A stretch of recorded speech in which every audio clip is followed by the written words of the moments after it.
Hello everyone, कैसे हैं आप सभी लोग। और आशा करता हूं कि आप सभी लोग बढ़िया होंगे और अपनी पढ़ाई कंटिन्यू कर रहे होंगे।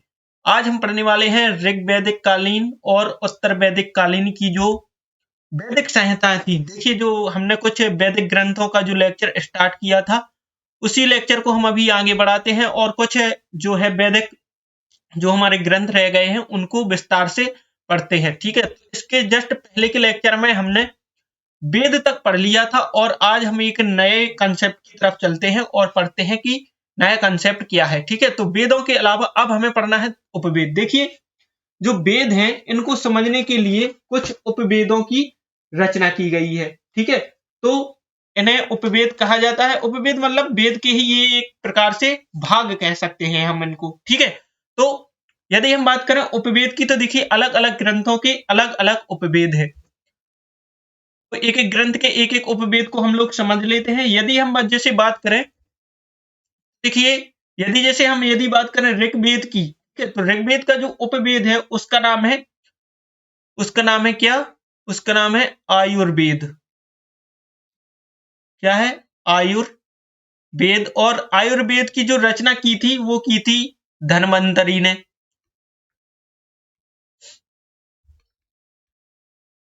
इसके बाद यदि हम बात आगे करें तो अगला जो ग्रंथ है वो है यजुर्वेद, और यजुर्वेद का जो उपवेद है उसका नाम है धनुर्वेद। क्या नाम है? धनुर्वेद। और इसकी जो रचना की थी वह की थी विश्वामित्र ने। किसने की थी? तो यह रचना की थी विश्वामित्र ने। देखिए, यहाँ पर कुछ भी समझने वाला नहीं है, आपको बैठ करके सीधे रटना है कि ऋग्वेद का उपवेद क्या है, तो ऋग्वेद का उपवेद आयुर्वेद है। ठीक है, यजुर्वेद का उपवेद क्या है, तो यजुर्वेद का उपवेद धनुर्वेद है। इसके बाद यदि हम बात करें सामवेद की, तो सामवेद का जो उपवेद है उसका नाम है गंधर्व वेद।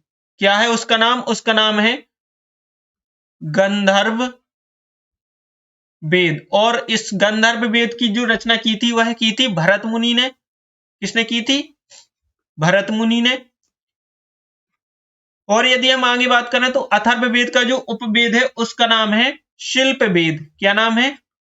शिल्प वेद। और इस शिल्प वेद की रचना की थी विश्वकर्मा ने। किसने की थी? विश्वकर्मा। तो ये उपवेद हैं। इसके बाद यदि हम आगे चलें तो देखिए, अगला जो हमारी वैदिक संहिता है उसका नाम है ब्राह्मण ग्रंथ। देखिए, जो ब्राह्मण ग्रंथ हैं इनकी रचना किस लिए आखिर की गई थी? तो जो ग्रंथ हैं इनकी रचना तो जो है वेदों को, मतलब वेदों की सरल रूप में व्याख्या करने के लिए। किसके लिए? वेदों की व्याख्या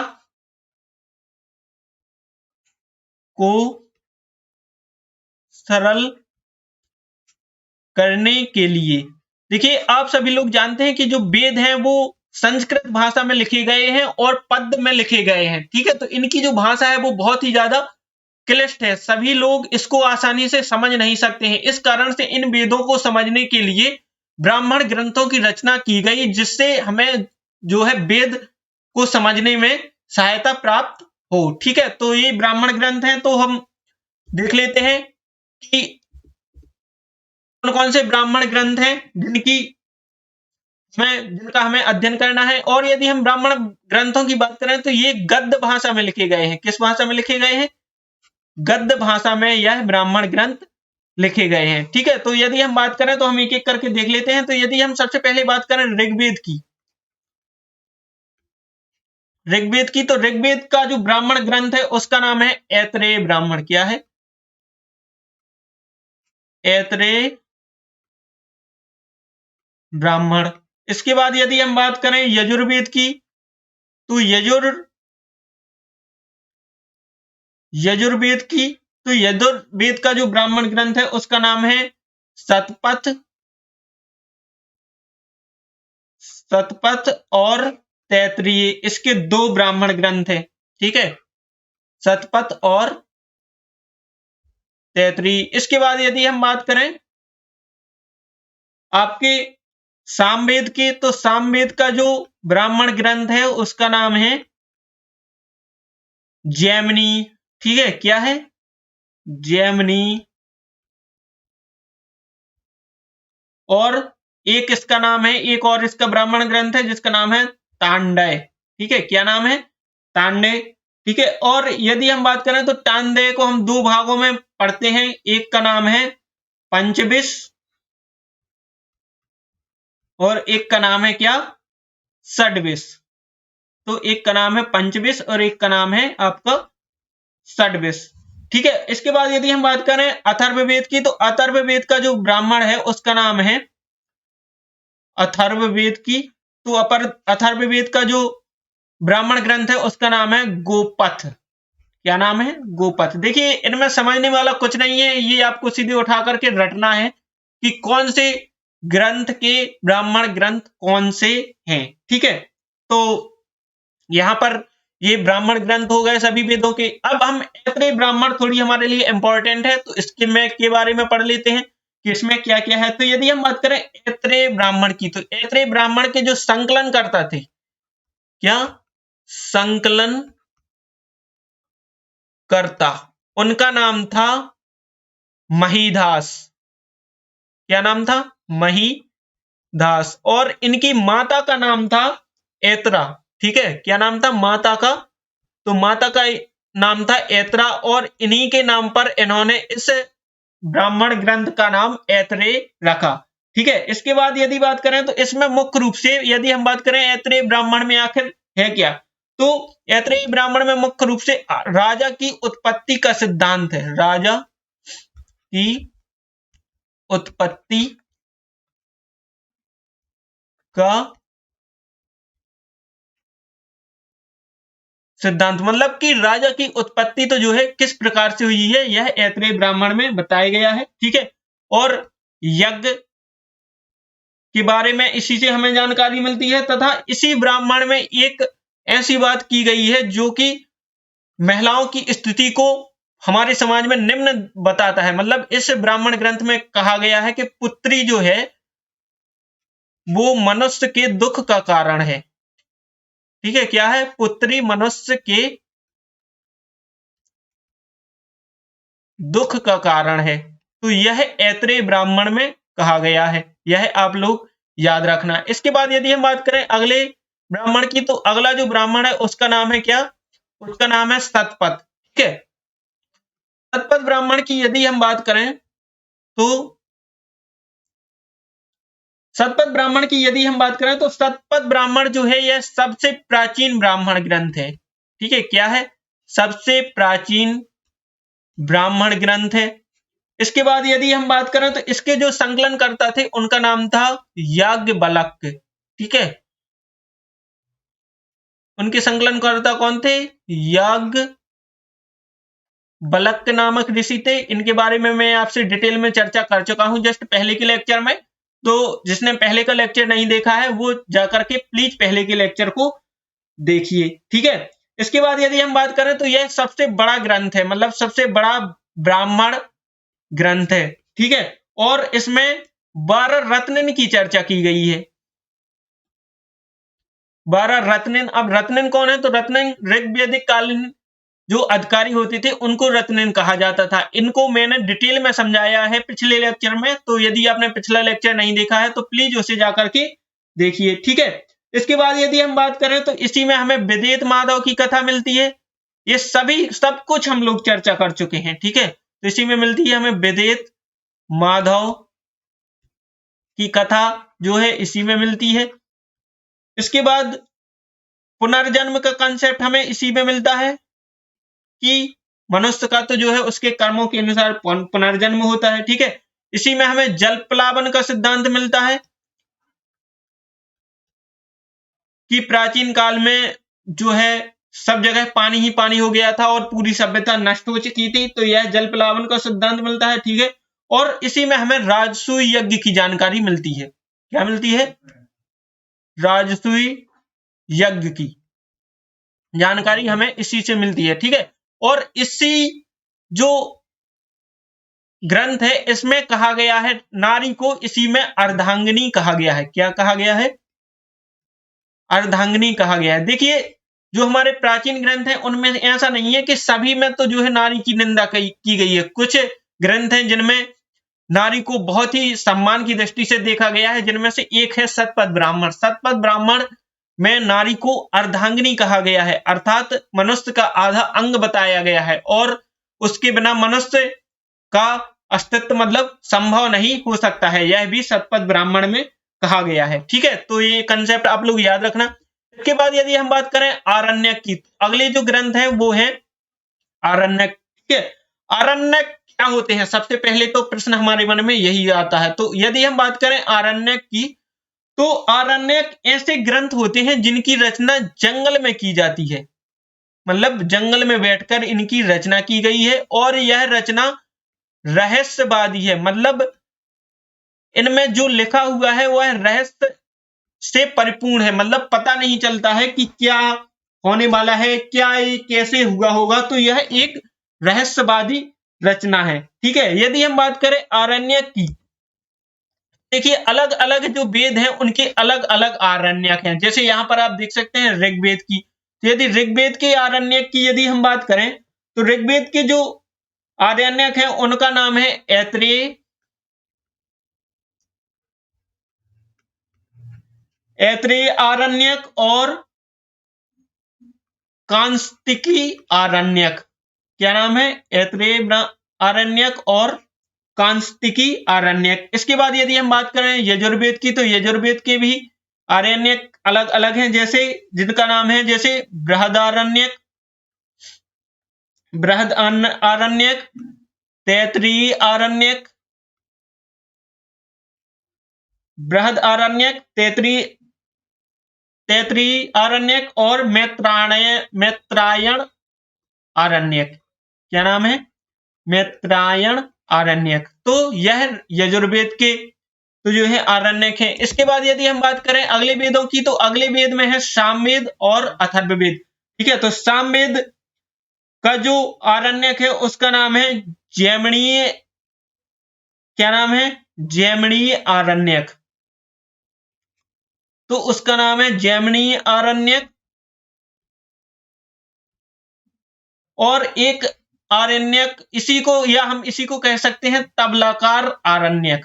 क्या कहा जाता है इसी को, तबलाकार आरण्यक। और यदि हम बात करें अथर्ववेद की, तो अथर्ववेद का कोई भी आरण्यक यहां पर नहीं होता है। ठीक है, इसके बाद यदि हम बात करें अगले धर्म ग्रंथ की, तो अगले जो धर्म ग्रंथ है हमारे वो है उपनिषद।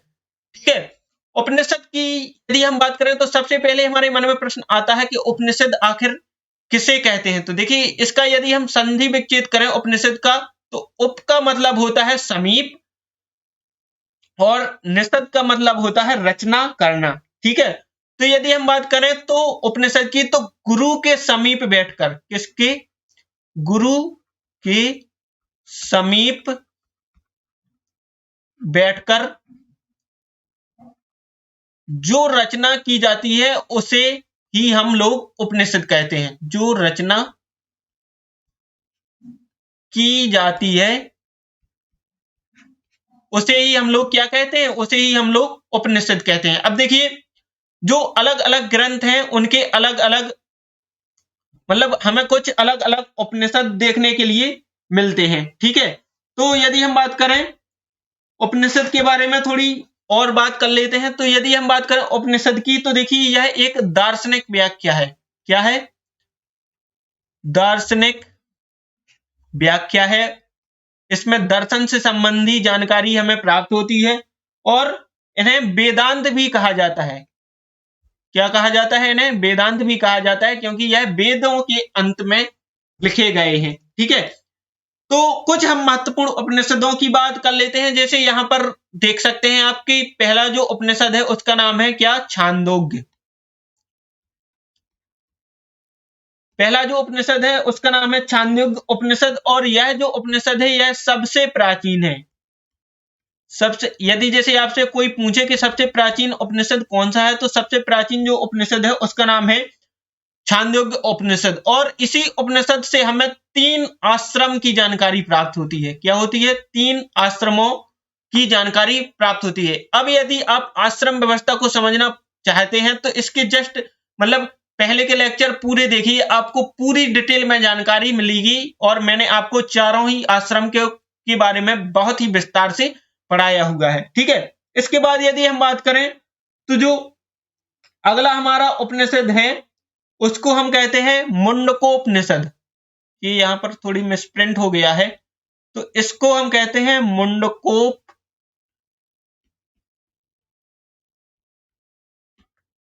उपनिषद। ठीक है, और मुंडको उपनिषद से ही हमें सत्यमेव जयते मिला है। यह बहुत ही ज्यादा महत्वपूर्ण क्वेश्चन है। मतलब आपने कई एग्जामों में देखा होगा कि जो हमारे राष्ट्रीय चिन्ह हैं उनके नीचे जो सत्यमेव जयते लिखा होता है वह किस उपनिषद से लिया गया है।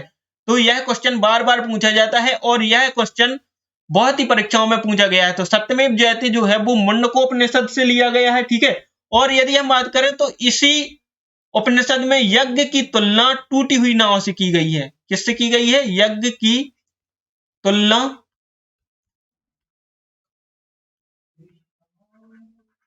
टूटी हुई नाव से। मतलब कहने का मतलब है कि यज्ञ, केवल यज्ञ के द्वारा ही हम इस भाव सागर को पार नहीं कर सकते हैं। ठीक है, यदि हमें भाव सागर को पार करना है तो हमें कुछ और भी करना होगा। तो यज्ञ की तुलना जो है टूटी हुई नाव से की गई है। इसके बाद यदि हम बात करें तो हमारा जो अगला उपनिषद है उसका नाम है मांडूक्य उपनिषद। क्या नाम है? मांडूक्य उपनिषद। और यदि हम बात करें मांडूक्य उपनिषद की तो यह जो उपनिषद है यह सबसे छोटा है। क्या है?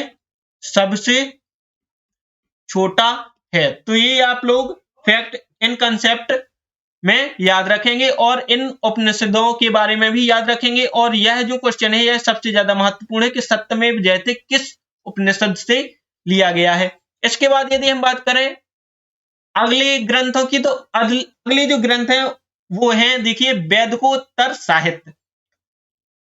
इनके बारे में आप डिटेल में पढ़ते हैं तो देखिए वेद को साहित्य ग्रंथ किसे कहा जाता है। तो देखिए आप नाम से ही स्पष्ट होते हैं कि वैदिकोत्तर यानी वैदिकों के जो बाद जिनकी रचना हुई है उनको ही वैदिकोत्तर साहित्य कहा जाता है। ठीक है, और इन्हें एक अन्य नाम से भी हम जानते हैं जिन्हें कहते हैं सूत्र साहित्य। किस नाम से इन्हें जाना जाता है? तो इन्हें एक अन्य नाम से हम लोग जानते हैं जिसको कहते हैं सूत्र साहित्य। देखिए अब वेदों को समझने के लिए कई प्रकार की रचनाएं की गई हैं जो वेदों को समझने में सहायता करती हैं। उनमें से एक वैदिकोत्तर साहित्य भी है। ठीक है, वैदिक साहित्य के अंतर्गत यदि हम बात करें तो सबसे पहले यदि हम बात करें तो वैदिक साहित्य के अंतर्गत देखिए हमें क्या क्या पढ़ना है। सबसे पहले हम वो सब देख लेते हैं। तो वैदिकोत्तर साहित्य के अंतर्गत हमें वेदांग पढ़ना है, स्मृति पढ़ना है, ठीक है, महाकाव्य पढ़ना है, उपवेद के बारे में हम लोग पढ़ ही चुके हैं, डिटेल में जानकारी प्राप्त कर चुके हैं, और पुराणों के बारे में पढ़ना है। तो इतने जो है ग्रंथ हमें अभी पढ़ने हैं। तो एक एक करके चलते हैं आगे और पढ़ते हैं। देखिए यदि हम बात करें तो सबसे पहले हम पढ़ते हैं वेदांगों को। ठीक है, वेदांग की यदि बात करें तो इसके नाम से ही स्पष्ट होता है कि वेद प्लस अंग, यानी जो वेद के अंग हैं और जो वेदों को समझने में सहायता करते हैं उन्हीं को वेदांग कहा जाता है। यदि हम बात करें वेदांग की तो वेदांग 6 हैं, जिनमें से यदि हम बात करें तो पहला है शिक्षा, दूसरा है कल्प, तीसरा है व्याकरण, चौथा है निरुक्त, पांचवा है छंद और छठवां है ज्योतिष। तो ये 6 वैदिक वेदांग हैं। ठीक है, तो इनके बारे में थोड़ी थोड़ी जानकारी प्राप्त कर लेते हैं। तो यदि हम बात करें शिक्षा की तो जो वेद उच्चारण की जो विधि होती है उसे हम कहते हैं शिक्षा। क्या? वेद उच्चारण की जो विधि होती है उसे हम लोग क्या कहते हैं? उसे हम लोग कहते हैं शिक्षा। ठीक है, और इसकी तुलना देखिए जो ये वेदांग है इनकी तुलना शरीर के अंगों से की गई है कि जिस प्रकार शरीर के अंगों के बिना शरीर नहीं चलता है उसी प्रकार जो ये अंग है इनके बिना वेद नहीं चल सकते हैं। तो यदि हम बात करें तो शिक्षा को तो जो है नाक की तुलना दी गई है। ठीक है, किसकी तुलना दी गई है कि जिस प्रकार मानव शरीर में नाक जो है वो बहुत ही ज्यादा महत्वपूर्ण है, उसी प्रकार वेदांगों में शिक्षा बहुत ही ज्यादा महत्वपूर्ण है। इसके बाद यदि हम बात करें अगले वेदांग की तो जो अगला वेदांग है उसका नाम है कल्प। ठीक है, और जो कल्प है यह इसे हम लोग कहते हैं विनिमय। क्या कहते हैं? विनिमय के लिए, मतलब जो शब्द हैं उनका आदान प्रदान करने के लिए इसकी रचना की गई है। और इसकी तुलना जो है हाथ से की गई है। मतलब जिस प्रकार हम हाथ से विनिमय की वस्तुओं का उपयोग करते हैं, मतलब कि हाथ से जो है किसी प्रकार की वस्तुएं देती हैं, उसी प्रकार ये कल्प के द्वारा हम शब्दों का विनिमय कहते हैं। ठीक है, इसके बाद यदि हम बात करें व्याकरण की, तो इसे हम लोग कहते हैं प्रयोग। क्या कहते हैं? प्रयोग। और इसकी जो तुलना है वह मुख से की गई है। किससे की गई है? मुख से की गई है। इसके बाद यदि हम बात करें निरुक्त की, तो निरुक्त को कहते हैं व्युत्पत्ति यानी उत्पत्ति। ठीक है, और इसकी तुलना तो जो है कान से की गई है। किससे की गई है? इसकी तुलना तो जो है कान से की गई है। इसके बाद यदि हम बात करें तो जो अगला हमारा वेदांग है उसका नाम है छंद। और छंद जो है वो है चतुष्पाद। और इसकी जो तुलना है वह पैरों से की गई है, कि जिस प्रकार मनुष्य का शरीर तो जो है, मनुष्य के जो शरीर है वह पैरों पर खड़ा होता है, उसी प्रकार जो वेद हैं वो छंदों पर टिके हुए हैं। और आप सभी जानते हैं कि अधिकांश वेदों में छंदों का प्रयोग किया गया है। इसके बाद यदि हम बात करें तो जो अगला हमारा जो ग्रंथ है उसका नाम है ज्योतिष। ठीक है, और जो ज्योतिष है इसको ज्योतिष ही कहा जाता है। क्या कहा जाता है? ज्योतिष ही कहा जाता है। और यह ज्योतिष है, इसकी तुलना आंख से की गई है। ठीक है, कि जिस प्रकार मनुष्य शरीर की जो आंखें होती हैं वह सब कुछ देखती हैं, उसी प्रकार जो ज्योतिष है वह वेदों के लिए सब कुछ देखता है। तो ये 6 वेदांग आप लोग याद रखना, ये बहुत ही ज्यादा महत्वपूर्ण है। और यह डायरेक्ट क्वेश्चन बनता है कि वेदांगों की संख्या कितनी है और उनके अंतर्गत कौन कौन से वेदांग आते हैं। इसके बाद यदि हम बात करें तो अगली जो हमें रचना पढ़नी है उसका नाम है स्मृति। क्या पढ़ना है? स्मृति। तो स्मृति देख लेते हैं कि स्मृति क्या होती है। तो यदि हम बात करें स्मृति की, तो देखिए स्मृति जो है वो एक प्रकार के कानूनी ग्रंथ है। क्या है? एक प्रकार की यह कानूनी ग्रंथ है, और इसके द्वारा हमें उस समय की सामाजिक व्यवस्था की जानकारी प्राप्त होती है। क्या होती है? सामाजिक व्यवस्था की, कि उस समय का जो समाज था वह किस प्रकार का था। तो इस सब की जानकारी हमें स्मृतियों से प्राप्त होती है। तो स्मृति के अंतर्गत हम देख लेते हैं कि हमें कौन कौन सी स्मृति पढ़नी है। तो स्मृतियों के अंतर्गत हमें पढ़नी है मनु स्मृति, नारद स्मृति, विष्णु स्मृति और देवल स्मृति। ठीक है, और ये सभी स्मृतियां बहुत ही ज्यादा महत्वपूर्ण है। तो यदि हम बात करें ना, सबसे पहले मनु स्मृति की, तो जो मनु स्मृति है यह सबसे प्राचीन स्मृति है। क्या है? सबसे प्राचीन स्मृति जो है वो मनु स्मृति है। ठीक है, और यह जो स्मृति है यह पद्य भाषा में लिखी गई है। किस भाषा में लिखी गई है? तो यह पद्य भाषा में लिखी गई है। और इससे हमें शुंग काल की जानकारी मिलती है। क्या मिलती है? तो शुंग काल की सामाजिक व्यवस्था की जानकारी मिलती है, कि इस समय किस प्रकार की जानकारी थी। शुंग काल क्या है? तो शुंग काल जो है वो चंद्रगुप्त मौर्य या मौर्य साम्राज्य के बाद जो काल विकसित हुआ उसे हम कहते हैं शुंग काल। और इसके बारे में हम डिटेल में जानकारी जो है प्राप्त करेंगे। ठीक है, तो आगे इसी के बारे में हम पढ़ेंगे। इसके बाद यदि हम बात करें अगली स्मृति की, तो जो अगली स्मृति है उसका नाम है नारद स्मृति। ठीक है, और नारद जो स्मृति है यह गुप्त काल का मानक ग्रंथ है। किसका? गुप्त काल का, यानी इसके द्वारा हमें गुप्त काल की जानकारी प्राप्त होती है। इसके बाद यदि हम बात करें अगली स्मृति की, तो जो अगली स्मृति है उसका नाम है विष्णु स्मृति। और विष्णु स्मृति जो है यह गद्य भाषा में लिखी गई है। ठीक है, किस भाषा में लिखी गई है? गद्य भाषा में लिखी गई है। इसके बाद यदि हम बात करें अगली स्मृति की, तो जो अगली स्मृति है उसका नाम है देवल स्मृति।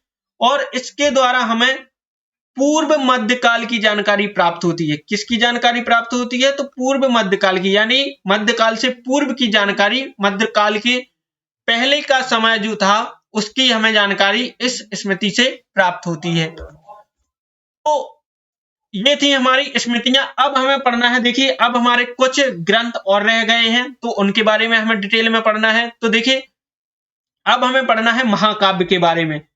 महाकाव्य की यदि हम बात करें तो महाकाव्य एक ऐसा ग्रंथ होता है जिसमें किसी व्यक्ति या किसी घटना का पूर्ण रूप से वर्णन किया जाता है। क्या किया जाता है? पूर्ण रूप से वर्णन किया जाता है, तो उसे हम कहते हैं महाकाव्य। महाकाव्य की यदि हम बात करें, महाकाव्य हमारे जो वैदिक ग्रंथ है उनमें केवल दो ही हैं, जिनमें से एक है रामायण और एक का नाम है महाभारत। ठीक है, एक का नाम है रामायण और एक का नाम है महाभारत। रामायण से हमें भगवान राम के संपूर्ण जीवन की जानकारी प्राप्त होती है और महाभारत से हमें पांडव कालीन जो है इतिहास की जानकारी प्राप्त होती है। तो ये दोनों ग्रंथ हैं। ठीक है, यदि हम बात करें रामायण की, तो रामायण का जो समय है वो लगभग 500 ईसा पूर्व से, कब? 500 ईसा पूर्व से 500 ईस्वी तक के बीच का है। ठीक है, और इसकी जो रचना है वह वाल्मीकि ने की थी। किसने की थी? वाल्मीकि ने। इसके बाद यदि हम बात करें महाभारत की, तो महाभारत का जो समय है वह लगभग 400 ईसा पूर्व से लगभग 400 ईस्वी तक के बीच का है। ठीक है, और इसकी जो रचना की थी वह की थी वेद व्यास नामक व्यक्ति ने। ठीक है, देखिए जो रामायण और जो महाभारत है, इनकी जो ये समय पीरियड है, इनके बारे में हम कुछ निश्चित तौर पर नहीं कह सकते हैं। यह केवल अनुमान लगाया गया है, क्योंकि इनकी जो रचना है उनके बारे में हमें मतलब इतिहास में कोई महत्वपूर्ण जानकारी प्राप्त नहीं होती है और ना ही इतिहास में इनका वर्णन प्राप्त होता है। ठीक है, तो यह सब अनुमान पर लगाया गया है। तो इसके बाद यदि हम आगे चलें, तो अगला आगे हम रामायण में थोड़ी डिटेल में पढ़ते हैं कि रामायण में आखिर है क्या। तो यदि हम बात करें रामायण की, तो रामायण को हम लोग आदि ग्रंथ कहते हैं। क्या कहते हैं? आदि ग्रंथ के नाम से तो जो है रामायण को जाना जाता है। और इनकी जो रचना की गई थी वह वाल्मीकि द्वारा की गई थी। ठीक है, किसके द्वारा की गई थी? तो वाल्मीकि के द्वारा की गई थी, और वाल्मीकि को आदि कवि की संज्ञा दी गई है। क्या दी गई है? आदि कवि की संज्ञा वाल्मीकि जी को दी गई है। यदि हम बात करें तो रामायण की, तो रामायण में लगभग 6000 श्लोक हैं। कितने हैं? 6000 श्लोक, जो कि शुरुआती रामायण जो जिसकी रचना वाल्मीकि जी ने की थी उसमें थे। ठीक है, इसके बाद यदि हम बात करें तो इसमें फिर आगे बढ़कर 12000 श्लोक हो गए, और आगे बढ़कर इसमें 24000 श्लोक वर्तमान समय में हैं। ठीक है, कितने श्लोक वर्तमान समय में हैं? तो 24000 श्लोक वर्तमान समय में हैं। अब देखिए रामायण जो है यह तो मतलब सबसे पहली जो रामायण थी वो संस्कृत भाषा में लिखी गई थी। ठीक है, फिर गोस्वामी तुलसीदास जी हैं वो उन्होंने अवधी भाषा में लिखी। इसी प्रकार रामायण का अलग अलग भाषाओं में तो जो है मतलब अनुवाद किया गया, या हम कह सकते हैं कि इनका मतलब जो है निर्माण अलग अलग भाषाओं में अलग अलग कवियों के द्वारा किया गया। तो एक एक के लिए हम देख लेते हैं, क्योंकि कुछ रामायण जो है वो महत्वपूर्ण है। जैसे यदि हम बात करें तमिल रामायण की, किसकी? तमिल रामायण की, तो तमिल भाषा में जो रामायण की रचना की थी वह की थी आपके कंबन नामक ऋषि ने। ठीक है, और इन्होंने रामायणम के नाम से, किसके नाम से? रामायणम के नाम से तो जो है रामायण की रचना की। इसके बाद यदि हम बात करें बांग्ला रामायण की, तो बांग्ला रामायण की जो रचना की थी वह की थी कृत्तिवास ने। किसने की थी? कृत्तिवास ने की थी। और इसी को बंगाल का बाइबल कहा जाता है। किसको? बांग्ला रामायण को। ठीक है, तो बंगाल का बाइबल इसे कहा जाता है। इसके बाद यदि हम बात करें आगे तो मलयालम रामायण की, तो मलयालम भाषा में जो रामायण की रचना की थी, मलयालम भाषा में जो रामायण की रचना की थी वह की थी आपकी रामास्वामी नायर ने। किसने की थी? रामास्वामी नायकर ने मलयालम रामायण की रचना की थी। ठीक है, और इसमें इन्होंने जो रामायण का नाम रखा उसका नाम था सच्ची रामायण। क्या नाम था उसका? सच्ची रामायण।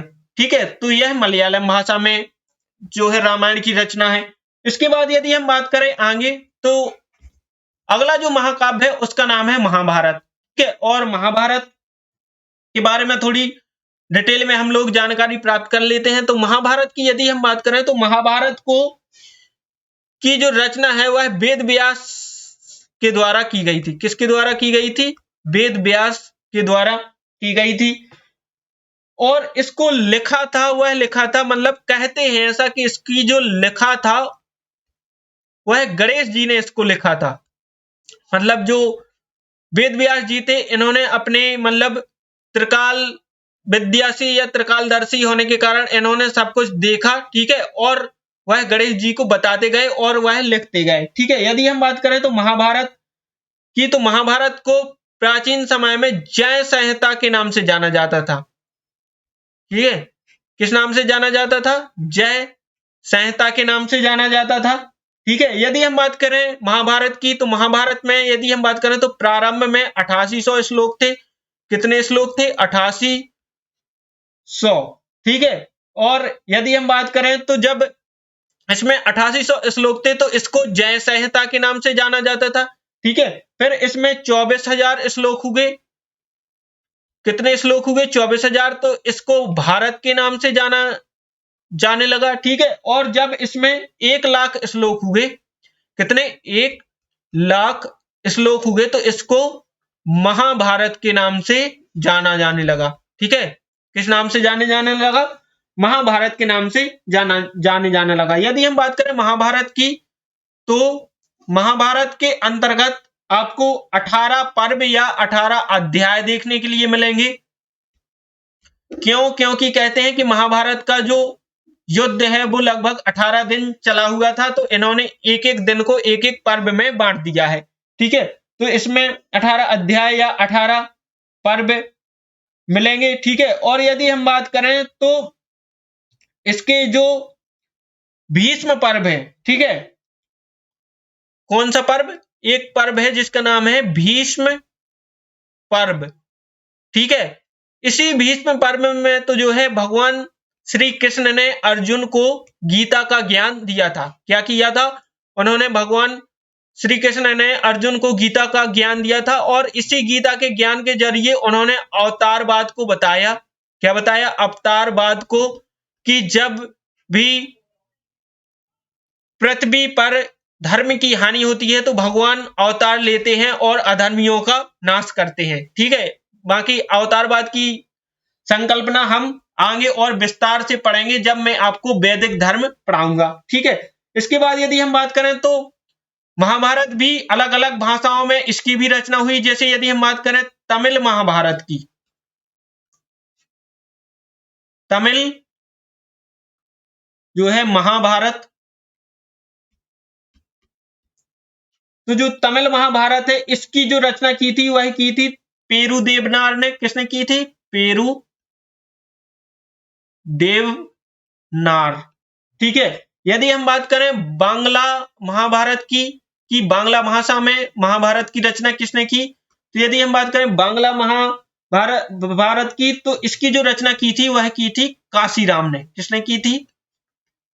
काशीराम ने तो जो है इसकी रचना की हुई थी। ठीक है, तो इतनी जानकारी आप महाभारत के बारे में याद रखेंगे। इसके बाद यदि हम बात करें तो अगला जो हमारा ग्रंथ है उसका नाम है पुराण। ठीक है, पुराण की यदि हम बात करें तो पुराण में हमें ऐतिहासिक कथाओं का क्रमबद्ध वर्णन मिलता है। क्या मिलता है? ऐतिहासिक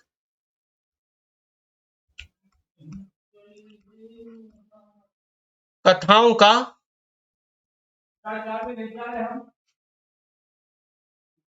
क्रमबद्ध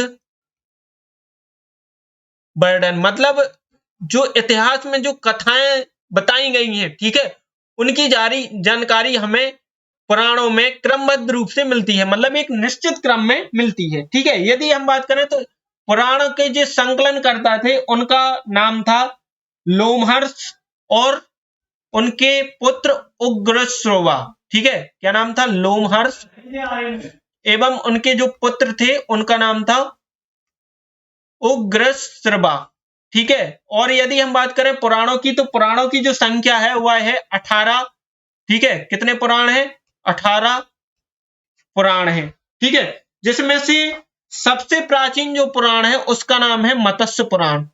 क्या नाम है, सबसे प्राचीन जो पुराण है आपका, सबसे प्राचीन जो पुराण है उसका नाम है मत्स्य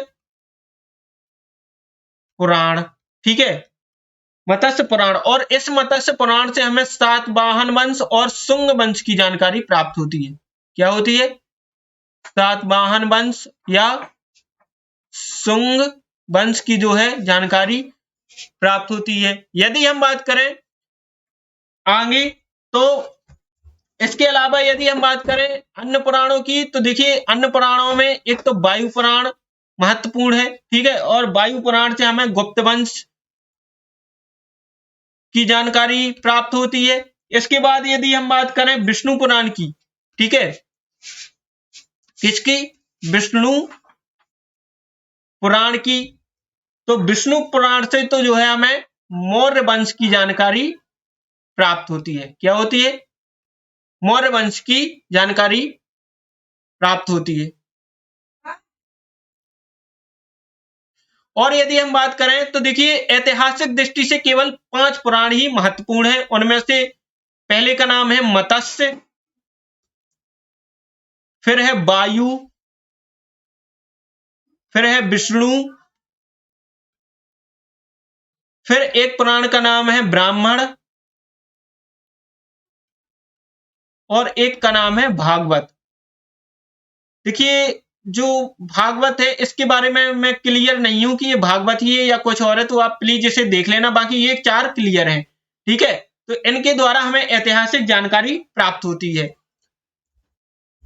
जी, तो यह था आज का हमारा लेक्चर। आशा करता हूं कि आपको मैंने जो वैदिक ग्रंथ पढ़ाए हैं वो आसानी से समझ में आ गए होंगे, ठीक है। और यदि हम बात करें तो आपको मैंने पूरे ब्राह्मण ग्रंथों के बारे में पढ़ा दिया है, ठीक है। और इनको आपको बैठकर केवल रटना है, इनमें कुछ ऐसा समझने जैसा नहीं है, ठीक है। तो यदि आपको वीडियो अच्छी लगी है तो प्लीज इस वीडियो को शेयर कर दीजिए, जिससे यह जो जानकारी है वो सभी महत्वपूर्ण लोगों तक पहुंच सके। और यदि आपने अभी तक हमारे चैनल को सब्सक्राइब नहीं किया है तो प्लीज हमारे चैनल को सब्सक्राइब करें, क्योंकि इस चैनल पर बहुत ही ज्यादा सब कुछ चीजें आने वाली है। तो हमारे चैनल सोबाइटी क्लासेस को जरूर सब्सक्राइब करें और हमारी वीडियो को लाइक करें, कमेंट करें, शेयर करें तथा हमारे चैनल सोबाइटी क्लासेस को जरूर सब्सक्राइब करें। अंत में जय हिंद, जय भारत।